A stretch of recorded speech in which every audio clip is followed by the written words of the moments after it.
I'm Pro Koby Kreiger. We're going to be a few tips on how I like to fish a swim jig. You know, swim jigs, I think basically you need three colors. One, you need a bluegill color of a swim jig. You need a shad color of a swim jig. And then the old standby, black and blue. The first thing I do when I get ready to throw a swim jig is I like to give it a haircut.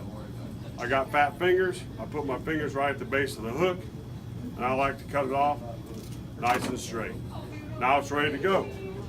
And when I throw a black and blue, it's a bait that I throw in a little bit darker water, so I like to make it have a little bit bulkier trailer. This here is a wild crawl. It's big, it's bulky.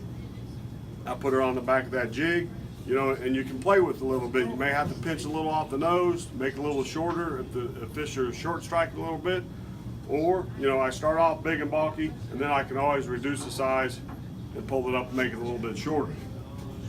Now, a bluegill type bait, usually really good when the bluegills are up on the bed and the bluegills are spawning. Now, we have a thing called a J-bug, probably the most versatile bait that B&M makes. I mean, you can flip with it, you can swim it. Obviously, it's great on the back of a swim jig, and I got two little techniques that I use. I take all the little side pinchers off the side. I cut the head off a little bit, make it a little bit shorter. A lot of the bluegills, the bass reed aren't great big when they're up on the bed. Now, most people, when they rig it on a jig, they'll put it flat so it lays like this. Well, I like to turn this J-bug sideways when I put it on my swim jig. Throw it up on there. And now, the tail's sideways instead of horizontal. Gives a little bit better action. A lot of people don't rig it that way. Dip the tails in chartreuse, and it's going to look like a real bluegill when it swims by and the bass can't resist it. Now, when it comes to my shad color swim jig that I like to throw, we have a few different options.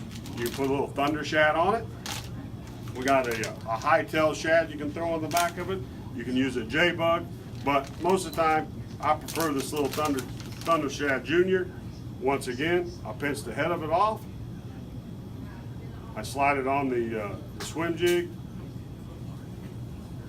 You know, make sure you get it on there nice and straight. We got a little seam on there to help out with that.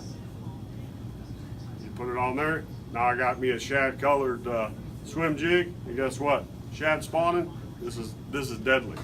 So hey, hopefully these tips will help you out. Catch a few more fish on a swim jig.